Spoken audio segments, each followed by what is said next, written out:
Oh iya Ustadz Cucu, kalau untuk surat-surat yang akan dibagikan kepada warga terkait dengan penyerahan sembako itu sudah difotokopi belum ya?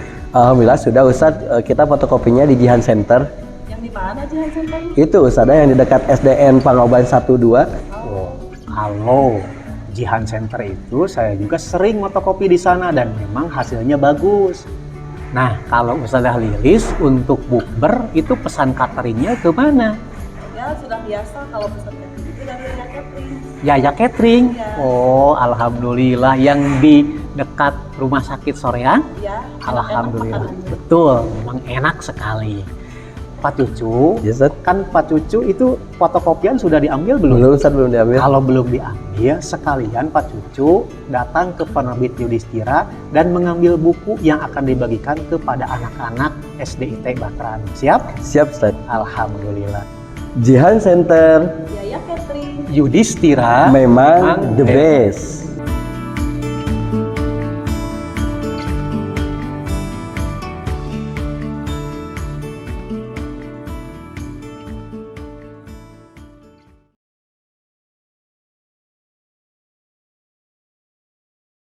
Bismillahirrahmanirrahim. Assalamualaikum warahmatullahi wabarakatuh. Alhamdulillahirabbil alamin wa bihi nasta'inuhu ala umuri dunya waddin. Wassalatu wassalamu ala asrafil anbiya'i wal mursalin wa ala alihi wa sahbihi ajmain. Alhamdulillah Bapak dan Ibu sekalian, pada kesempatan yang berbahagia ini saya bisa menyapa Bapak Ibu sekalian masih di bulan Ramadan. Mudah-mudahan Bapak dan Ibu, rekan-rekan sekalian, teman-teman ikhwatu iman rahimakumullah senantiasa diberikan kesehatan dan keberkahan oleh Allah Subhanahu wa taala sehingga bisa memaksimalkan ibadah kita di bulan Ramadan ini dan memaksimalkan ibadah di bulan-bulan yang lainnya insyaallah.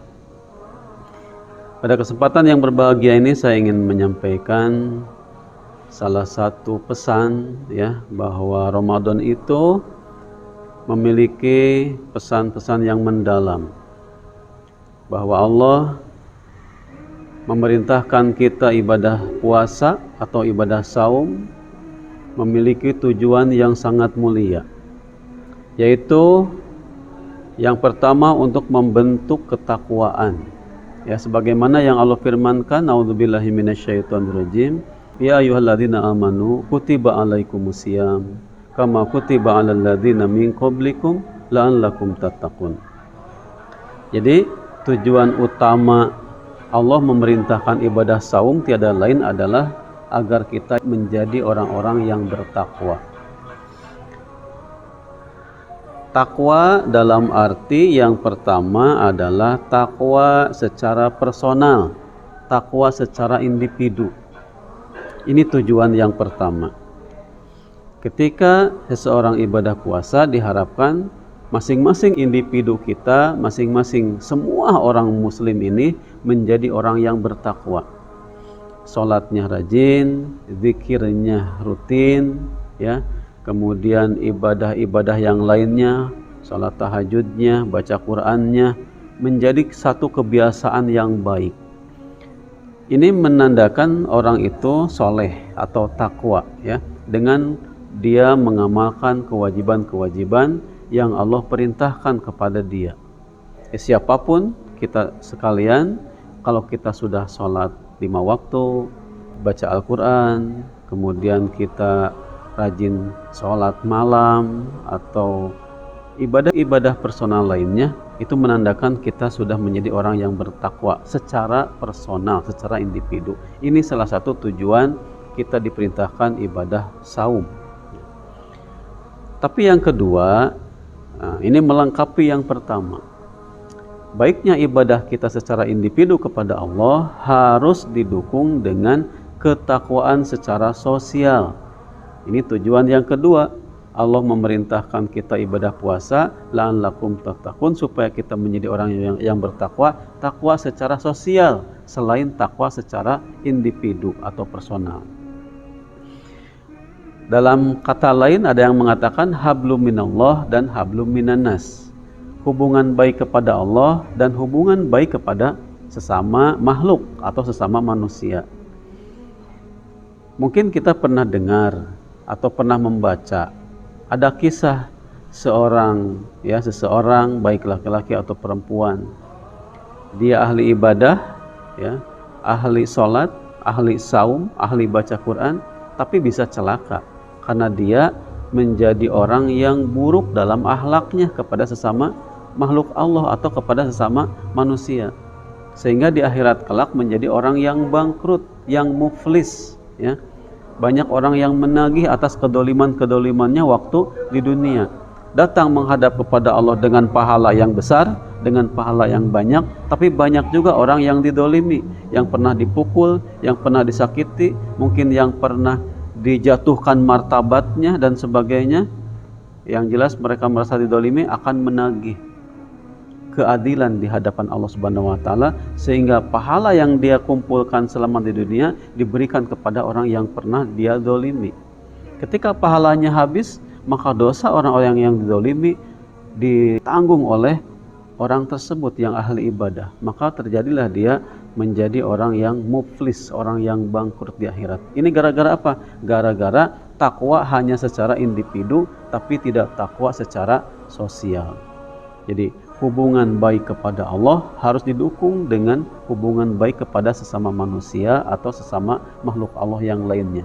Jangankan sesama manusia, dengan hewan saja, ya. Dalam kisah yang lain ada perempuan, ya, dia masuk neraka karena apa? Mengurung kucing, tidak diberi makan dan tidak dilepaskan. Akhirnya kucing itu mati. Maka itu diancam dengan neraka. Padahal dia ahli sholat, ahli saum di siang hari, ya. Dengan kedoliman itu Allah mengadabnya karena ketakwaannya tidak sempurna, alias hanya takwa secara individu, tidak takwa secara sosial. Yang ketiga, tujuan Allah Subhanahu wa taala mewajibkan kita ibadah saum adalah supaya kita menjadi orang-orang yang bersyukur, ya. Karena dalam ibadah saum itu terdapat perkara-perkara yang berat, ya, merasakan haus, lapar, dahaga, dan kita lapar dahaganya berakhir di waktu maghrib, ya, di waktu terbenam matahari. Sedangkan fakir miskin, anak yatim dan yang lainnya lapar dahaganya tidak berakhir sampai di situ, tapi mungkin sampai malam, mungkin sampai subuh, mungkin sampai besoknya lagi. Nah, kita dengan ibadah saum ini diharapkan menjadi orang-orang yang bersyukur. Makanya ketika kita mengakhiri Ramadan ini, kata Allah, walitukabbirullaha ala ma hadakum wa la'allakum tashkurun, supaya kalian mengucapkan takbir, ya, terhadap apa-apa yang telah Allah berikan petunjuk kepada kalian, dan supaya kalian bersyukur, ya, bersyukur sepanjang waktu, sepanjang masa, sepanjang hidup. Dan syukur ini perlu diketahui tingkatannya lebih tinggi daripada ketakwaan, sebagaimana yang Allah firmankan, fattaqullah la'allakum tashkurun, hendaklah kalian takwa kepada Allah supaya kalian menjadi orang-orang yang bersyukur. Mudah-mudahan kita semua, saya, Bapak Ibu sekalian, termasuk orang-orang yang mendapatkan hikmah dari Ramadan ini, betul-betul menjadi orang yang soleh atau takwa secara individu, soleh dan takwa secara sosial, dan menjadi orang-orang yang bersyukur kepada Allah Subhanahu wa taala, yang insya Allah derajat orang yang bersyukur sangat tinggi di sisi Allah Subhanahu wa taala. Demikian yang dapat saya sampaikan. Mudah-mudahan yang singkat ini ada guna dan manfaatnya. Mudah-mudahan juga kita semua bisa menyelesaikan Ramadan ini dengan penuh kegembiraan, kebahagiaan, dan mendapatkan ampunan dari Allah Subhanahu wa taala. Barakallahu li wa lakum. Wassalamualaikum warahmatullahi wabarakatuh.